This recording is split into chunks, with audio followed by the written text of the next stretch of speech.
What can we milk another ranked list from, Tom? Been a while since we've done one of those, eh? Worst kings of Westeros? No, that video would be 10 hours minimum. How about the top 5 ways to ridicule D&D? How about the top 10? Oh, screw it, let's just do the one the viewers have asked for. Today, we're going to be ranking the most prominent armies/military forces we see in the world of Ice and Fire that are knocking about during the A Song of Ice and Fire era, as well as having a look at what makes these forces strong and the areas they are vulnerable. As for our grading curve, we decided that overall effectiveness would take preference over specialization. So even though some of the lower picks might be able to trounce some of the higher picks under specific circumstances, the higher picks in our opinion can perform better over a wider variety of circumstances. We're also discounting the commander's skill for this one and only considering the general makeup of the forces. This is because a good commander can take a ragtag or severely outnumbered force and steamroll larger or better composed forces with sound tactics and strategy. A good example, of course, being Daddy Stannis. Love you, Mannis. And of course, vice versa, a shitty commander can limit the military output of an otherwise effective force. The greatest example, of course, being Balon the Bellend! Don't forget to like and subscribe, guys. We need you, our viewers, to help us pick our momentum back up. So any support, whether that's joining our Patreon, coming to say hi in the Discord with the other awesome people in there, or simply liking and subscribing to our videos, it honestly means the world to us. Quick disclaimer before we begin, and that's Dany's army. We're not putting it in this list as Dany's army is kind of made up of a combination of armies which we want to talk about separately in this video. We do, however, have a sequel in mind if this video gets enough interest, so that's where we'll rate her. Form the battle lines, Tom! It's time to start ranking. Kicking things off at number 8, we have the Night's Watch. Ask us to make this list several hundreds of years ago, and these guys would have been much higher. In their heyday, they truly were the shield that guarded the realms of men. A 10,000 strong force of some of the finest and most noble heroes around, standing ready to face the darkness, and anyone else who wanted to come and get a piece. But now, they barely make the cut as a military force, let alone an army. Standing at less than 1,000 strong, and that includes the support staff. The Watch can hold a castle, sure, but just doesn't really have the strength to defeat any army if we're being honest, and would literally be a magnifying glass look from any other force in the series to getting wiped out if a leader of those armies wanted the Watch gone. They have good Iron and Steel Age equipment and seem to employ a versatile range of medieval weaponry, both ranged and melee, but their small size makes it very difficult for them to go on the offensive. I mean, they tried once in story and, well, it's not exactly a stellar outcome for them. Best to stick behind your wall, lads. There's also a gigantic disparity in competency due to the penal nature of being assigned to the wall. Meaning for every dutiful, loyal, and disciplined black brother, you've got several thieves, murderers, and other types of undesirables who couldn't care less mixed in. And these are the guys that are supposed to stop the end of the world. I'm sensing some rather cynical commentary on the human condition here, Tom. But let's not spend their entire entry bagging on them. They are doing the best with what they have. Let's instead look to where the Watch is strongest, and that is their elite units. They may not be large, and most of the fighting men could be considered little more than rabble, but that doesn't mean the Watch is impotent, and if utilized appropriately, they can cause an awful lot of trouble both offensively and defensively with their rangers. While the quality scale tips drastically to either side, the best of the Rangers are basically one-man armies and the closest thing to the SAS you'll find in Westeros. Who dares to freeze to death at the wall wins. With high mobility, skills in stealth, and many types of ranged and melee weapons, as well as the ability to survive and operate independently in hostile, unforgiving territory with little in the way of supplies, Rangers basically act like modern-day special forces, and can be an absolute menace against any army if employed correctly. guerrilla warfare, sabotage, ambushes, assassination of key commanders of the opposition, Rangers may not be able to solo and destroy an army on the battlefield, but through these methods could break its will to fight and undermine its morale. As for where the Watch is weak, it's simple numbers. The Night's Watch can't really form an army that could fight an open field battle, defensively or offensively. They just don't have the numbers. It's no good having the Rangers cripple the opposing force from behind enemy lines if you still don't have the numbers to meet the main host when they make it to your primary force. They'd be surrounded and crushed by even a small army with similar technology. Their small size means they have to rely on favourable terrain and fortification and the defender's natural advantage to even stand a chance against much larger forces. The most elite units any army has to offer? Yes. But they are still way too small to fight their way out of that bottom spot. Sorry guys, I'll make it up to you with a video covering your best fighters. And Jon still won't make the cut!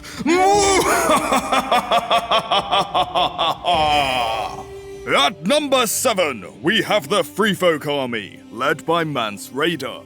But these guys lost to the Night's Watch. Correction, you Philistine! These guys lost to the goddamn Manus! Cut them some slack, jeez!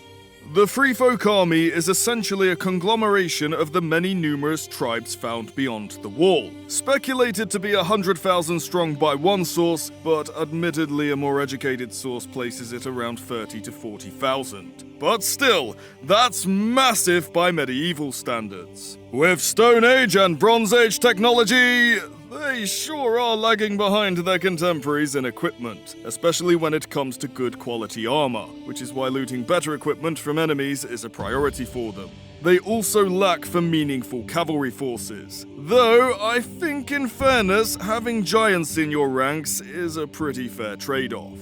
And to be even more fair, they do have most of their bases covered when it comes to the various ranges, so they've got versatility covered at least, though their bows are famously outranged by the longbows of the south. Still, I don't think the crows who get peppered with wildling arrows think it's that big a disadvantage. All in all, this is an army that's playing with a bad hand, but like the Night's Watch, is making the best of it. So where does their strength lie? Their resourcefulness, and their unique units. I think a notable advantage of the Wildlings army is their ability to adapt. They are always working with scraps and less than ideal circumstances, but they are a truly resourceful force, and their lack of true professionalism makes them rather unpredictable. Their ability to traverse near impassable obstacles, along with their sheer numbers, makes them a very strong swarm army when on the offense. But I think what really sets them apart is their unorthodox units. You've got the Giants, of course, who are nigh on unstoppable line breakers, though admittedly a little underutilized, more of this in the weakness section. And there's also a fair few wargs and skin changers, able to turn deadly animals into deadly assets. From reconnaissance to just using a beast to plain old tear people's limbs off,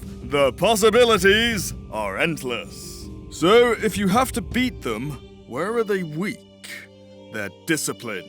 I'd say their technology disadvantage is a biggie, but I think the more pressing weakness is their true lack of discipline, at least in comparison to other military forces. In a nutshell, the Free Folk Army could be best categorized as a civilian militia, with only really the Fens, the book version, not these crazy people-eating mofos, who seem to be a Spartan-esque disciplined warrior society. The army is also mostly on foot and poorly trained at fighting in units. With poor unit cohesion, they become a prime target for cavalry to run through. A lack of true unit cohesion also makes most of the army weak when on the defensive, and if you hit them hard enough with a more disciplined force, even if it's smaller, they are likely to be broken and routed much faster than a professional army. We saw this firsthand with Stannis the Manus and the battle beneath the wall. The one true king had 1,500 troops and steamrolled the Free Folk host, which was at minimum 30,000 strong,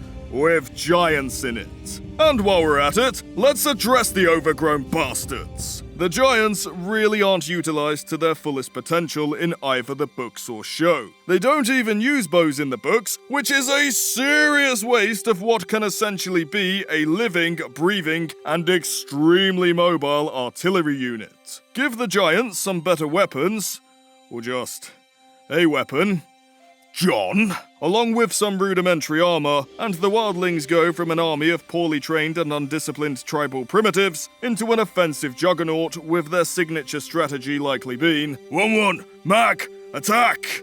Everyone else, put your feet up. The Wildlings, in the right circumstances, could cause an awful lot of trouble for a professional army with raiding and guerrilla warfare, but ultimately, they couldn't meet one in open battle, even with their greater numbers, which gets them down here near the bottom. I'm sorry guys, but in fairness, you do waste some of the most powerful units on the board. At number 6, we've got the Ironborn. I kind of struggled with whether or not the Ironborn can be lumped in with the other Westerosi armies, or if they are different enough to warrant their own spot. But then I realised I could place them nice and low on the list if they had their own spots, so here we are. Jokes and usual Ironborn ribbing aside, the Iron Islands forces are a little set apart from their Westerosi brothers in terms of their army makeup and how they conduct warfare. Taking their inspiration from Viking raiders, this is our first professional army that has the strength to operate as such, with steel and Iron Age technology and a high degree of competence in maritime warfare. Though you wouldn't know it by their current state, these guys were once the most fearsome force in Westeros. So let's have a look at what makes them strong, that being their tactics and their preferred method of warfare. Through and through, they are a hit-and-run army, but with more professionalism than the Wildlings and greater numbers than the Night's Watch, capable of mustering 20,000 to the Night's Watch 1,000, not to mention they are a serious contender for naval power, with a dedicated warfighting navy of about 300 ships. It's nothing to sneeze at. But I'm going to sneeze at it anyway. Hachu, fuck the Ironborn, you basically cost-robbed the war! This is a force that can cause an awful lot of trouble on the offense. Operating in small cells of raiding parties, they can target weak spots in opposing forces, even take strongholds, sacking them, and then disappearing back onto their ships before a serious force arrives to take them out. Essentially, bleeding their enemy to death with small stabs, rather than beheading their foe in one fell stroke. The scale of threat can range from a persistent annoyance to being a crippling blow to other armies depending on the circumstances. And that's just on land. At sea, they are potentially the most formidable naval force in terms of not size, but warfighting ability, despite their ship technology not being as up to snuff as other notable navies. The sea is their home turf, and their willingness to fight in full armor during ship-to-ship combat makes them nigh on untouchable unless you've got the numbers to mob them, or the strategic brilliance of the Menace on your side. Love you, Menace. As for their weakness as a force, they're overly specialized. Like the two entries below it, this is still an army that would struggle to stand and fight an open field battle, and for the most part, have pretty piss-poor showings they understand how to fight defensively. This isn't so much due to their lack of numbers, as 20,000 is easily more than enough to field a viable open field army, especially with a top-tier commander. It comes down more to structure and organization, as well as their military doctrine.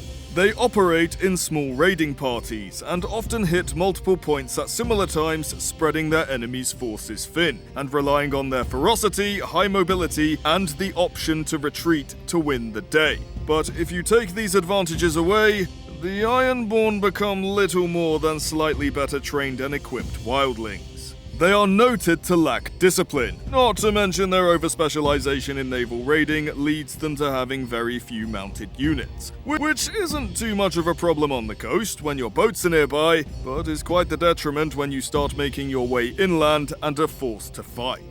Ultimately, the Ironborn are better utilized as a support army. If their most recent leaders weren't 1, a misanthropic bellend, or 2, completely fucking nuts, they could honestly be the deciding force for many a faction in Westeros. Hey Rob. One day they'll get some love from us, I'm sure.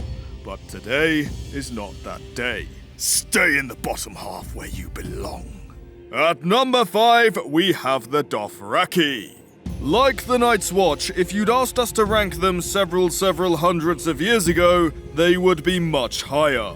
Like possibly even number 1. Seriously, we lowballed the absolute shit out of these guys in our first Drogo invasion video, and if you read up on their history, let's just say there is a reason the Westerosi put their faith in the sea and not their armies. These are highly numerous forces, with most Khalasars mentioned in the lore numbering in the tens of thousands at the minimum. The most famous, of course, being Khal Drogo's force of 40,000. And even though they have diminished a little from the glory days, the Dothraki are still a menace and an extremely dangerous army to come up against, well, depending on the circumstances. A fully mounted steel-age force equipped with devastating recurve bows that can outrange the Westerosi longbows and the infamous Dothraki Arak, which, despite the show making it look somewhat reminiscent of an Egyptian khopesh, is actually supposed to be a bit closer to a scimitar/shamshir, which is a lot closer to the Mongol cavalry saber, the culture from which the Dothraki take their inspiration from, and I'm tangenting now, aren't I?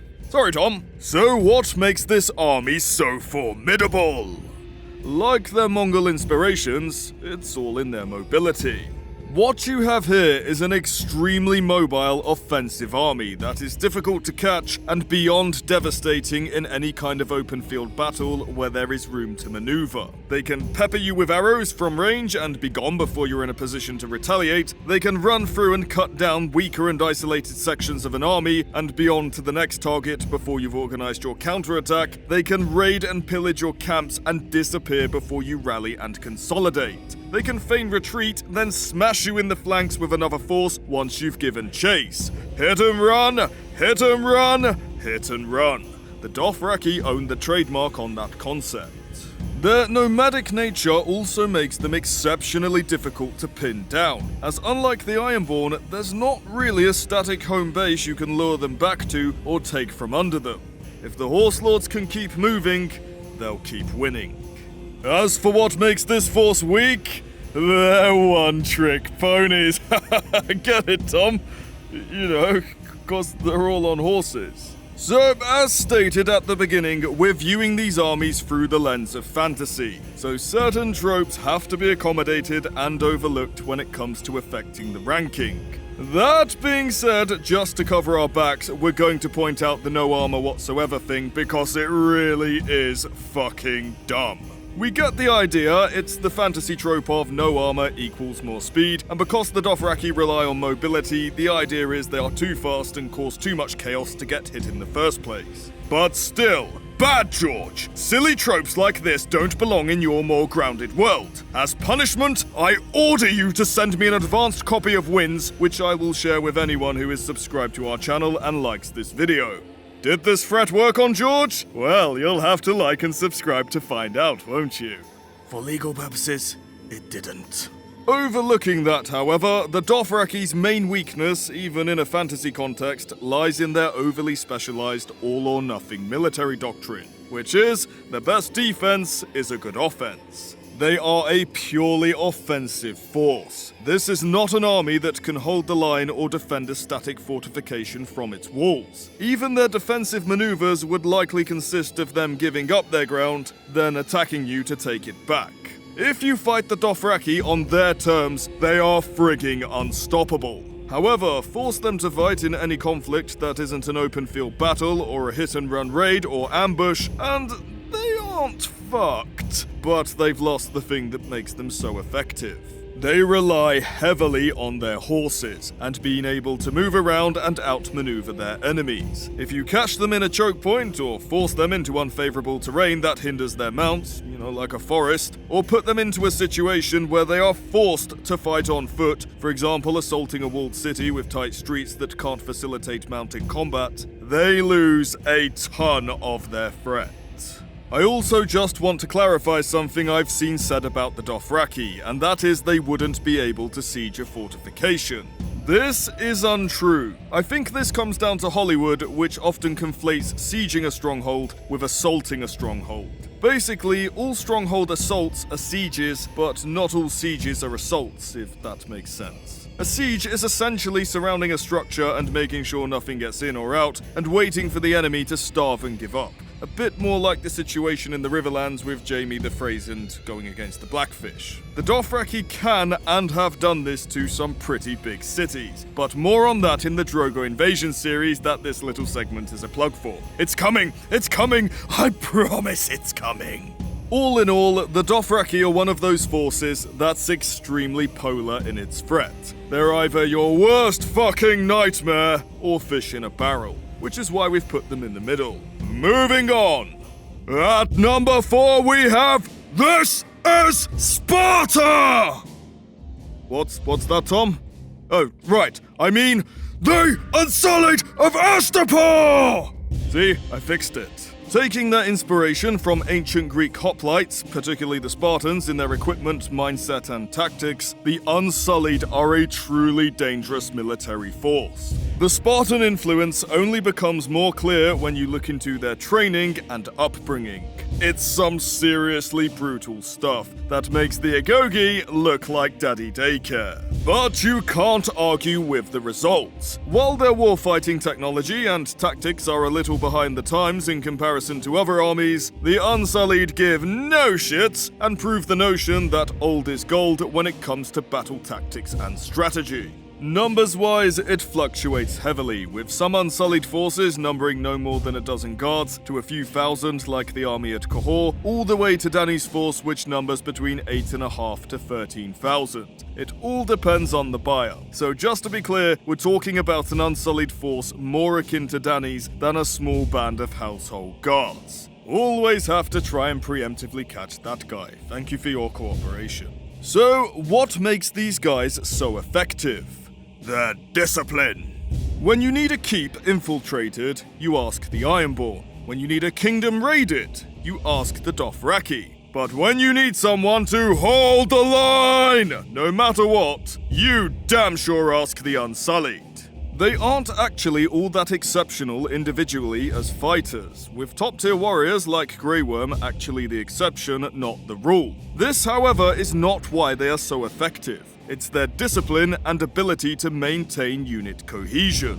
Fighting in the phalanx formation made famous by the ancient Greeks, the Unsullied are a defensive powerhouse, able to withstand the heaviest of cavalry charges, while still being more than capable of going on the offense, which is why we put them above the Dothraki, pinning opposing units in place to be slowly but surely poked to death or taken in the flank by another Unsullied phalanx. Through their brutal upbringing and indoctrination, the Unsullied is a force that simply will not break, no matter how hard you hit them. You either kill them to the last man, well, eunuch, or forever put up with the survivors trying to shove their spears into you. To say they don't have actual balls, they certainly don't lack for the metaphorical kind.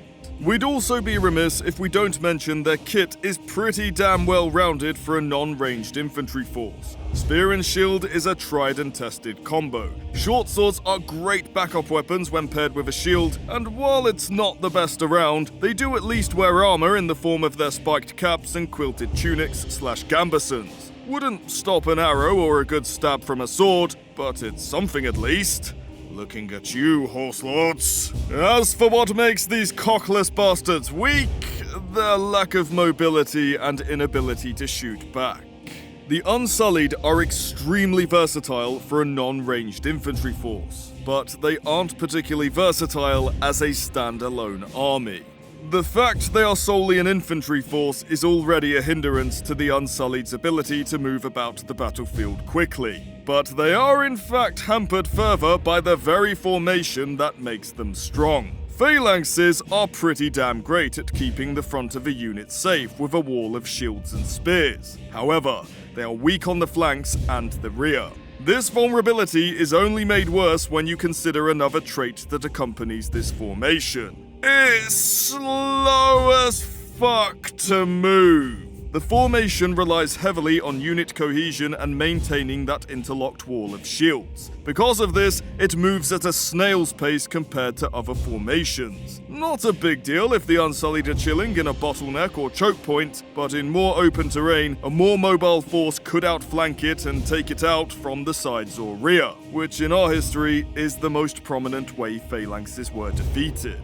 The lack of mobility also makes them highly vulnerable to ranged armaments. Bows and crossbows probably wouldn't be too big an issue due to the defensive coverage of the phalanx, but heavier ordnance, like a scorpion or ballista, can wreak havoc when fired into clumped-up blobs of infantry. Not to mention the Unsullied themselves don't utilize ranged weaponry at all, not even bows, so they can't even retaliate when fired upon. And before that guy chimes in, yes, they can throw their spears. But spears don't have great range, so a bit pointless really, and they've now lost one half of what makes their phalanx effective in the first place. Still, if I had to fight a war and these guys were all I had, I wouldn't feel too put out if I had a good commander who knows how to utilize their strengths and mitigate their shortcomings. At the very minimum, I can rest easy knowing they'll fight to the last. Anyway, moving on.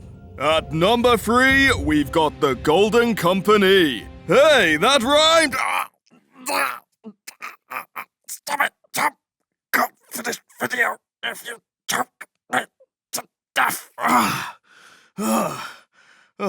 Thank you. Unlike other sellsword companies that function more as a top-up to other forces, the Golden Company can stand on its own as an independent army. 3 guesses who will get number 1 if we decide to make a video ranking the mercenary companies. Founded by the legendary exile Bittersteel and standing at 10,000 strong, this formidable Steel Age force is composed of 2,000 bows, 1,000 cavalry made up of 500 knights and their squires, 7,000 infantry, and unique to them alone, 24 war elephants. A great mix of manpower, mobility, range, and even shock and awe with those big grey stompy death mounts. When you need a professional army in the world of ice and fire, this really is about as good as it gets. So where does the company's advantage lie? It's all in their professionalism and camaraderie. Every member of the Golden Company is someone who has chosen to be a professional soldier, and it shows in their discipline. No one is a levy or forcibly conscripted, and as such, every member will be a trained warrior who lives for war. With the odd, greedy, cowardly outlier here and there. I see you, Harry! The company's foundations, which have been passed down from generation to generation, is also a boon, as it unifies the company behind more than just the next paycheck. Since the company is made up predominantly of exiles from the losing sides of conflicts, there is a brotherhood mentality among them, fostering loyalty to one another through common cause. As for the company's weak spots, they're a little small on the grand stage. Whoa, let me explain before the pitchforks come out, please. For a mercenary company, they are absolutely fucking massive. And by real-world historical medieval army size standards, they are definitely in the camp of decent when it comes to numbers. However, in a fantasy world like A Song of Ice and Fire, where most Dothraki Khalasars we hear about are usually spoken of in the multiple tens of thousands, and even the Iron Throne's bodyguard army sits at 15k, they are a little lacking on the numbers front. And this isn't even counting the biggest boys in the yard, like the 40 to 50k strong armies of the North, the Westerlands and the Riverlands, and the 100k strong Reach. The company is elite for sure, but as the man says, The side with the greater number wins, 9 times out of 10. And he's not wrong. A small elite force can defeat larger armies. We've seen it done in our own history, but it is an uphill battle and takes a seriously good commander and ideally a technology advantage. Something the company does in fairness have over some of these armies. But even then, there is often a point where the scale tips and greater numbers win out no matter what. The Golden Company are the fuck you, Tom, you're not catching me with this again. The Golden Company are the quintessential support army, the utterly devastating tip of the spear to any other force. But on their own, they just don't quite have the numbers to take that top spot. Sorry. And before we move on, I'll just quickly address the interesting element to this army for no other reason than because it's interesting.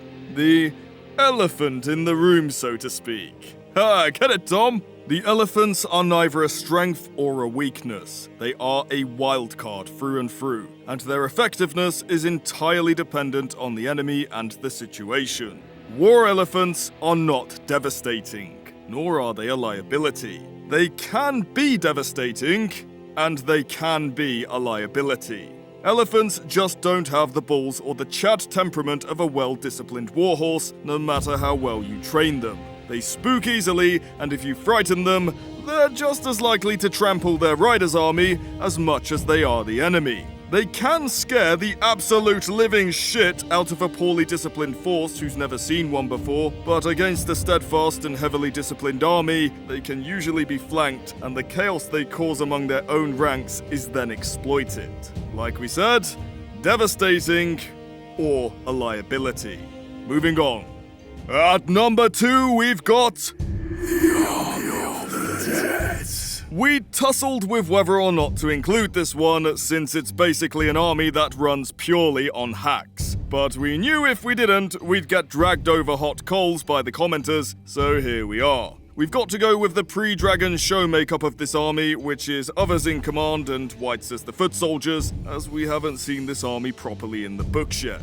It's also our lightning pick, because there really isn't much to say. It's the ultimate swarm army when it comes to the world of ice and fire. No tactics, no coordination or fancy formations, just drown the enemy in a sea of corpses and jobs are good 'un. Yeah, hands up, in fairness, it's probably the most dangerous force on the board if you don't know how to handle it or don't have the appropriate weapons. And I'm sure people are going to argue it really should be at number 1 because of why the army is strong, which is potentially infinite numbers. Yep, pretty awesome trait for an army to have. Every time they kill one of your soldiers, they gain one for their army. But we don't think it should get number 1 because of its biggest weakness, which is command structure. I mean, you take out the commanders of this force, and it's not just the morale of the army that shatters, the army itself shatters. Pretty fucking big, glaring weakness, to be honest, that needed some serious D&D-isms in the show's long night to work around it. The most dangerous army by far? Absolutely, but also kind of the most vulnerable in a sense, so nope, they can't have number 1. Don't like it? Tough shit! And we've reached our number 1 pick, and at the top of the list, we have the various armies of Westeros, excluding the Ironborn, of course. Stay in the bottom half, you dirty boat fuckers. So we said at the beginning of this video we had a sequel in mind if this video does well, and this is why. We'd like to rank every region's army in this video, but it's really going to drag it out. So we figured we'd lump them all together in one entry for this video, since they all have similar-ish compositions in the broad sense of their technology and tactics, and then follow up with a sequel where we rank them all individually and a bit more in depth. Milk it, Tom. Don't you take your finger off that milk button. Suck the concept dry. With a blend of civilian levies, professional men-at-arms, and well-equipped knights, composed of varying ratios of steel-age infantry, archers, crossbowmen, and armored cavalry, and able to field individual armies that dwarf the Golden Company's numbers, the military forces of Westeros are the big boys in the playground when it comes to war, with their smallest force clocking in at 15k, but their larger armies touching anything from 40 to 100,000.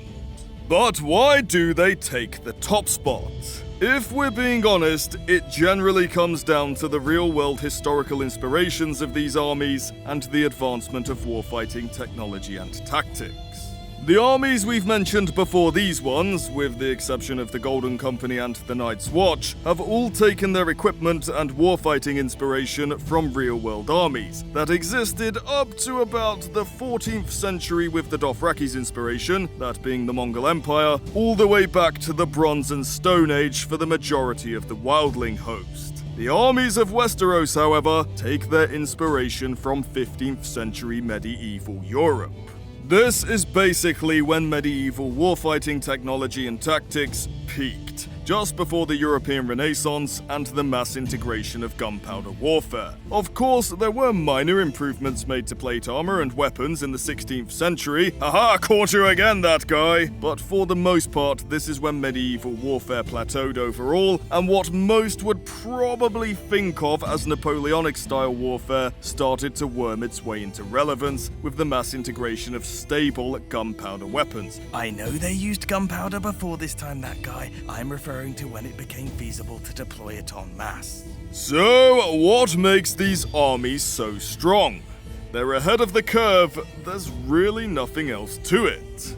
The armies of Westeros basically have the best, most diverse, and most advanced versions of everything. From armor and weaponry, to siege equipment, to tactics and army composition. The armies of Westeros may not be the most elusive raiders like the Wildlings and Ironborn, or the defensive bulwark the Unsullied present, or the offensive powerhouse of the Dothraki, but they can do it all, and they can do it well.